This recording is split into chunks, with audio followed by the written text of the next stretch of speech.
എന്നാലും ബാല, പോലീസിന് ഇതുവരെ ഒരു തുമ്പും കിട്ടിയില്ലല്ലോ. സൈമൺ മുതലാളി കുടുങ്ങുമെന്നൊക്കെ കേൾക്കുന്നത്. അയാള് പണം കൊടുത്ത് ഒതുക്കുന്നേ, കോടീശനല്ലേ. അയാളായിരിക്കില്ല ചെയ്തത്, ചെയ്യിച്ചതായിരിക്കും. അങ്ങനെയൊക്കെ തന്നെയാ ഈ ചുറ്റുപാടിലുള്ള സംസാരവും. അങ്ങയുടെ കഷ്ടകാലം അല്ലാന്താ. വേറൊന്നും കൂടി കേൾക്കുന്നുണ്ട്.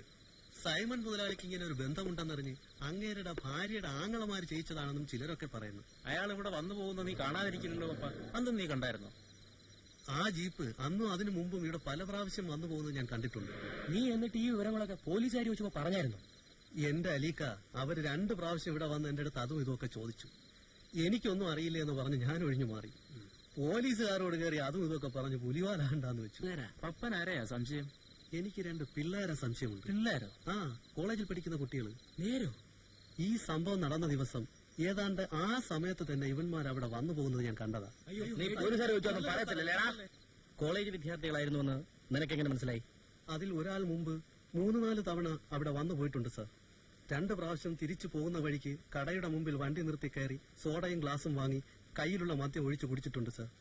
പേര് വിശ്വനെന്നോ മറ്റോ ആണ് പറഞ്ഞത്. ചേർത്തലയിലുള്ള ഒരു പഴയ മന്ത്രിയുടെ മകനാണെന്നും ഇവിടെ കോളേജിൽ പഠിക്കുകയാണെന്നും പറഞ്ഞു. സംഭവ ദിവസം കൂടെ ഉണ്ടായിരുന്നു എന്ന് പറഞ്ഞ ആളിനെ നിനക്ക് തിരിച്ചറിയാൻ പറ്റുമോ? പ്രയാസമാണ് സർ. അന്ന് രാത്രി എത്ര സമയം അവർ ആ വീട്ടിൽ ചെലവഴിച്ചിരിക്കണം?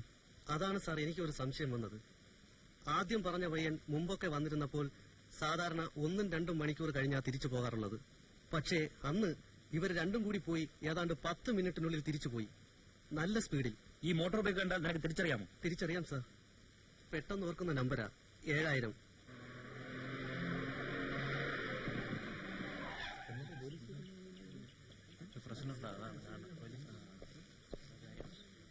എന്താ സാർ സംഭവം?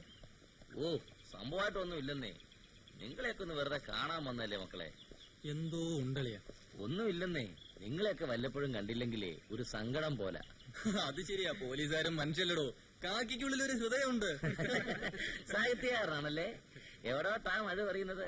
കഥയിലോട്ടോ അതോ കവിതയിലോട്ടോ? ഏട്ടയമ്മൻ രാവിലെ നല്ല ഫോമിലാണല്ലോ. എന്തോ ഏമാനോ? പുതിയ വിഷയങ്ങളൊന്നും ഇല്ലയോ? I C.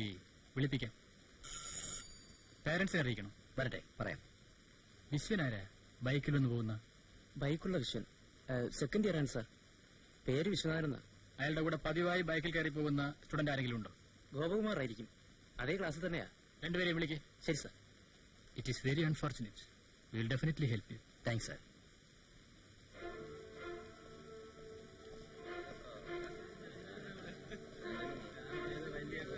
പോലീസ് പ്രിൻസിപ്പളാ വിളിച്ചത്.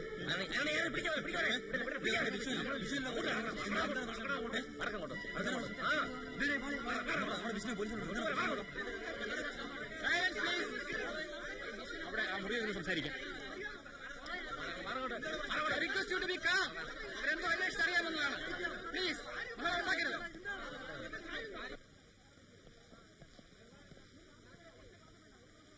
ശനിയാഴ്ച രാത്രി നിങ്ങൾ തത്തക്കുടി ലൈനിലുള്ള കുമുദത്തിന്റെ വീട്ടിൽ പോയിരുന്നു അല്ലേ? ഇല്ല, എങ്ങും പോയിട്ടില്ല സാർ. 2 പേരും കൂടി ബൈക്കിൽ കയറി ചെത്തി അങ്ങോട്ടും ഇങ്ങോട്ടും പോയത് കണ്ടവരുണ്ടല്ലോടാ. ഞങ്ങൾ എങ്ങും പോയിട്ടില്ല സാർ. കള്ളം പറഞ്ഞാലുണ്ടല്ലോ. പോയിരുന്നു സാർ. മിണ്ടല്ല വിഷയം. അയ്യോ, എന്തിനാണ് അവളെ കൊന്നത്? ഞങ്ങൾ ആരെയും കൊന്നിട്ടില്ല സാർ. അറിയിക്കണേ, എന്തിനാ അവളെ കൊന്നതെന്ന്? ഞങ്ങൾ ആരെയും ഒന്നും ചെയ്തിട്ടില്ല. പിന്നെ എന്തിനാ അവിടെ പോയി? ഞാൻ മുമ്പ് അവിടെ പോയിട്ടുണ്ട്, അവരെ കാണാൻ. ഞാൻ പോയിട്ടില്ല സാർ. മിണ്ടോടോ. നീ എങ്ങനെയാ അവരെ പരിചയപ്പെട്ടത്? ഒരു സുഹൃത്തുകൊണ്ടായി പരിചയപ്പെടുത്തിയതാ. സുഹൃത്തിന്റെ പേര്? രാമദാസ്. വീട്? കൊല്ലത്ത. എന്താ അയാളുടെ ജോലി? രാഷ്ട്രീയമാണ്. അച്ഛൻ മുൻമന്ത്രിയാണെന്ന് പറഞ്ഞല്ലോ സാർ. അച്ഛനുണ്ടോ അവിടെ പറ്റുവരവ്? കൊല്ലത്തുള്ളയാൾ പതിവായി ഇവരുടെ വീട്ടിൽ വന്നിരുന്നു? ഇല്ല സാർ. 2 മാസം മുമ്പ് അയാൾ വന്നപ്പോൾ ഇവിടത്തെ ഏതോ ഹോട്ടൽ വെച്ച് ഈ സ്ത്രീയെ കണ്ടു. അവർ മുമ്പ് പരിചയക്കാരായിരുന്നതുകൊണ്ട് രാമദാസിനെ വീട്ടിലേക്ക് ക്ഷണിച്ചു. അന്നയാൾ പോയപ്പോൾ കൂട്ടിന് എന്നെയും വിളിച്ചു. അങ്ങനെയാ പരിചയപ്പെട്ടത്. പിന്നീട് ഈ സുഹൃത്ത് ഈ ഭാഗത്തേക്ക് വന്നിട്ടില്ല? ഇല്ല സാർ. അതിനുശേഷം എത്ര തവണ പോയി നീ അവിടെ? 4-5 തവണ പോയി. നീ പല പ്രാവശ്യം ചെന്നു. അവൾക്കൊരു ശല്യമായപ്പോൾ അവൾ നിന്നോട് ചെല്ലരുതെന്ന് പറഞ്ഞു. ആ വൈരാഗ്യത്തിന് കൂട്ടുകാരനെ വിളിച്ചോണ്ട് അവളെ തട്ടിയല്ലേ നീ? എന്റെ അച്ഛന് അറിഞ്ഞാൽ തട്ടിയപ്പോ ഓർക്കണമായിരുന്നടാ. സർ, സത്യമാണ് സാർ പറഞ്ഞത്. ഞങ്ങൾ ആരെയും കൊന്നിട്ടില്ല. ഞാനത് വിശ്വസിക്കുന്നില്ല. Sir please. ശനിയാഴ്ച രാത്രി ഇവനെയും കൂട്ടി എന്തിനാണ് പോയെന്ന് പറ. ഞാനിവിടെ പോകുന്നുണ്ടെന്ന് അറിഞ്ഞ മുതൽ ഈ ഗോപനും കൂടി വരണമെന്ന് പറയാറുണ്ടായിരുന്നു. വെറുതെ പറയാണ് സാർ. മിണ്ടായിക്കടാ. കണ്ടിന്യൂ. ആ സ്ത്രീയുടെ സ്വഭാവം അറിയാവുന്നതുകൊണ്ട് ആദ്യമൊക്കെ ഞാൻ സമ്മതിച്ചില്ല. കഴിഞ്ഞ ശനിയാഴ്ച ഈവനിങ്ങിൽ ഞങ്ങൾ ഒരുമിച്ച് കുടിച്ചായിരുന്നു. അപ്പോഴത്തെ ഒരു ധൈര്യത്തിന് ഇവനെ കൂടെ കൊണ്ടുപോയതാ. അവിടെ എന്താണ് സംഭവിച്ചത്? ഒരു 8:45 മണിക്കാണെന്ന് തോന്നുന്നു. ഞങ്ങൾ അവിടെ ചെന്നത്.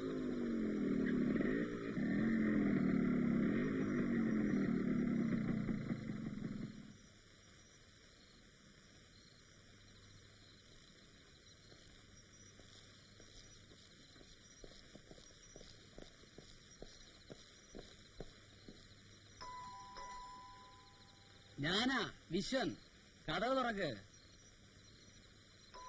ഇല്ലെന്നാണല്ലോ അളിയാ തോന്നുന്നത്. ഏയ് ഇല്ലാതിരിക്കത്തില്ല, ലൈറ്റ് കിടക്കുന്ന കണ്ടില്ലേ? കുമുദം ചേച്ചിയേ, കഥക് തുറക്ക്. ഞാനാ വിശ്വൻ. ഛേ, എന്താടാ തുറക്കാത്തത്? ആ, നമുക്കൊരു പാട്ട് പാടാം, അപ്പൊ തുറക്കും. ആ. എത്ര എത്ര കാലം അപ്പുറത്തു നിന്നും എത്തിനി ഇപ്പോഴും ദുഃഖ സത്യമേ. 1000 ഇനാക്കള കുരുന്നുകൂടും മേഞ്ഞിടുന്നു മോഹം. 1000 എന്തു പറ്റി? എത്ര നേരമായി ഞങ്ങൾ നിൽക്കുക? അതെന്താ അങ്ങനെ? മുമ്പ് കണ്ടിട്ടില്ലാത്ത പോലെ. ചേച്ചി, ഇതെന്റെ ഫ്രണ്ട് ഗോവൻ. ഞങ്ങളെ നിരാശപ്പെടുത്തരുത് ചേച്ചി. അങ്ങനെയൊക്കെ പറയും. നീ വാടാ. അങ്ങനൊക്കെ പറഞ്ഞാ ചിലപ്പോ കുറച്ച് കഴിഞ്ഞേ പോകൂ.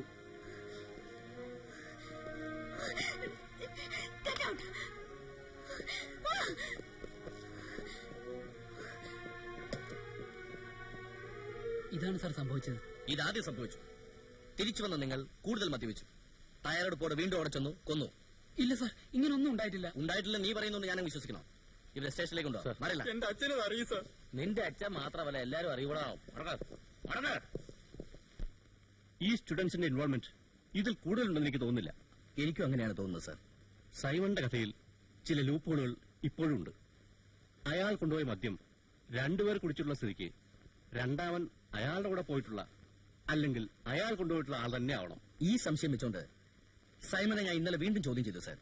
പക്ഷേ അയാൾ ഒറ്റയ്ക്കാണ് പോയതെന്ന് തീർത്തു പറയുന്നു.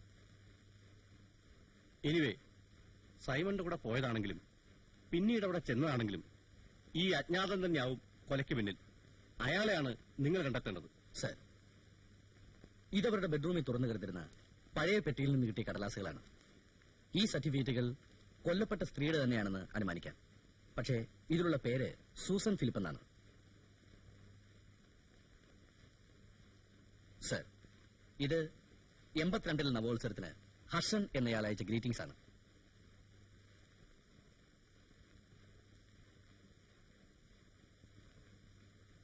ഈ തൊഴിലിൽ ഏർപ്പെട്ടിരുന്ന സ്ത്രീകൾ സാധാരണ പേര് മാറ്റി പറയുമെന്ന് അറിയാമല്ലോ. ഈ സർട്ടിഫിക്കറ്റിലുള്ള പേരിന്റെ ഉടമയുടെ അഡ്രസ് ഞാൻ തിരുവനന്തപുരത്ത് യൂണിവേഴ്സിറ്റി കോളേജ് അന്വേഷിച്ചു. തിരുവനന്തപുരത്ത് തന്നെയുള്ള അഡ്രസ്സാണ് അവർ തന്നത്. നാളെ ഞാൻ അങ്ങോട്ട് പോകുന്നു. ഓൺ ദ വേ കായംകുളത്ത് ഒരു കാര്യം അന്വേഷിക്കാനുണ്ട്. ഇത് കായംകുളത്തുള്ള സെന്റ് ആന്റണി സ്കൂളിന് സൂസൻ ഫിലിപ്പ് 3 തവണയായി പണം കൊടുത്തതിന്റെ റെസിപ്റ്റുകളാണ്.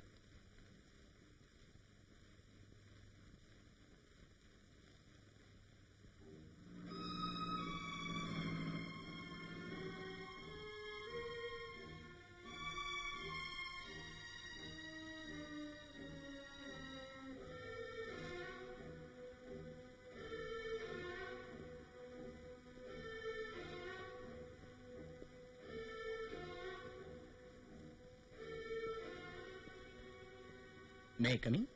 വരൂ, ഇരിക്കൂ. ആരാണ്? ഞാൻ സർക്കിൾ ഇൻസ്പെക്ടർ രവീന്ദ്രൻ. ഓ, നിങ്ങളുടെ വരവ് തീരെ അപ്രതീക്ഷിതമല്ല. കൊല്ലപ്പെട്ട ആ സ്ത്രീയെപ്പറ്റി അന്വേഷിക്കാനാണ് വന്നിരിക്കുന്നതെന്ന് അറിയാം. വാസ്തവത്തിൽ ഇന്നത്തെ പത്രവാർത്ത കണ്ടപ്പോഴാണ് മരിച്ച സ്ത്രീ എനിക്കറിയാവുന്ന ആളാണെന്ന് മനസ്സിലാകുന്നത്. ഈ കത്ത് ഞാൻ ആലപ്പുഴ സൗത്ത് സ്റ്റേഷനിലെ SIക്ക് അയക്കാൻ തയ്യാറാക്കിക്കൊണ്ടിരിക്കുകയായിരുന്നു. ഫാദറിന് എങ്ങനെയാണ് ഈ സ്ത്രീയെ പരിചയം? അവരുടെ മകൻ ഇവിടെ പഠിക്കുന്നുണ്ട്. എത്ര നാളായി പഠിക്കുന്നുണ്ട്? 2 വർഷം മുമ്പ് 88 സ്കൂൾ വർഷാരംഭത്തിലാണ് അവനെ ഇവിടെ കൊണ്ടുവന്ന് ചേർത്തത്. കുട്ടിക്ക് എത്ര വയസ്സുണ്ട്? 7, സെക്കൻഡ് സ്റ്റാൻഡേർഡിലാണ്. പേര് ബോബി. കുട്ടി ഇവിടെ ചേർത്ത സമയത്ത് അവർ ഏത് സ്ഥലത്തു നിന്നാണ് വന്നത്? അതായത് അന്നത്തെ അഡ്രസ്? കൊല്ലത്ത് നിന്നുമാണ്. അവിടെ ഒരു ഹോട്ടലിൽ റിസപ്ഷനിസ്റ്റ് ആയിരുന്നു എന്നാണ് പറഞ്ഞത്. കുട്ടിയുടെ അപ്പൻ മരിച്ചുപോയി എന്നും അടുത്ത ബന്ധുക്കൾ ആരുമില്ലെന്നും അതുകൊണ്ടാണ് ഇവിടെ ചേർക്കുന്നതെന്നും അന്ന് പറഞ്ഞു.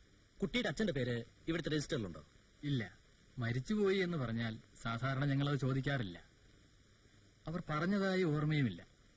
പതിവായി ഇവർ കുട്ടിയെ സന്ദർശിക്കാറുണ്ടായിരുന്നോ? കൊല്ലത്തായിരുന്നപ്പോ മാസത്തിലൊരിക്കൽ വരുമായിരുന്നു. കഴിഞ്ഞ ഓഗസ്റ്റിലാണെന്ന് തോന്നുന്നു. ഒരിക്കൽ വന്നപ്പോ പറഞ്ഞു ആലപ്പുഴയ്ക്ക് ജോലി മാറ്റം കിട്ടിയെന്ന്. അതിനുശേഷം മിക്കവാറും എല്ലാ ശനിയാഴ്ചയും വരാറുണ്ടായിരുന്നു. കഴിഞ്ഞ ശനിയാഴ്ചയും വന്നിരുന്നോ? വന്നിരുന്നു. അന്നാണ് അവർ മരിച്ചത്. അറിയാം. അന്ന് പകൽ കുട്ടിയെ കാണാൻ വന്നിരുന്നു. ഏതാണ്ട് 10:11 മണിയോടുകൂടി എത്തിയ സൂസൻ കുട്ടിയെയും കൊണ്ട് പുറത്തുപോയി. ഉച്ചഭക്ഷണം അവർ ഒരുമിച്ച് പുറത്തുനിന്ന് കഴിച്ചിരിക്കാം. 3:30 മണിയോടുകൂടി അവർ തിരിച്ചെത്തി.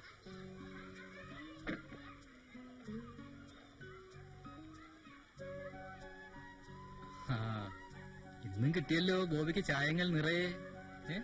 സൂസൻ, ഇവൻ നന്നായി വരയ്ക്കുന്നുണ്ട് കേട്ടോ. ഇവന്റെ മുറി നിറയെ ചിത്രങ്ങളാ. അച്ഛൻ അവനെ എൻകറേജ് ചെയ്യണം. അവനൊരു നല്ല ചിത്രകാരനാവണം. Definitely we encourage talents. ആ, ബോബി വയ്ക്കുള്ളൂ, പ്രാർത്ഥനയ്ക്ക് സമയമായി. മോൻ നന്നായി പഠിക്കണം കേട്ടോ. അടുത്ത ആഴ്ച വരുമ്പോ മമ്മി മോൻ പറഞ്ഞ കോമിക്സ് വാങ്ങിക്കൊണ്ട് വരാം. ചെല്ല്. സൂസൻ, ജോലിയൊക്കെ എങ്ങനെ? ദൈവം അനുഗ്രഹിച്ചെല്ലാം ഭംഗിയായിട്ട് നടക്കുന്നുണ്ടെന്ന് വിശ്വസിക്കട്ടെ. ഞാൻ വരട്ടെ ഫാദർ.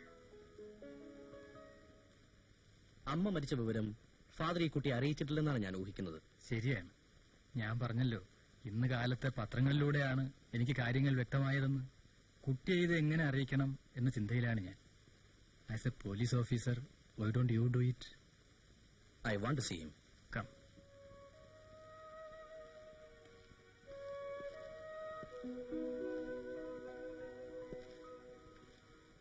Good afternoon. ഇരിക്കൂ. ബോബി, ഇങ്ങ് വരൂ. വരൂ.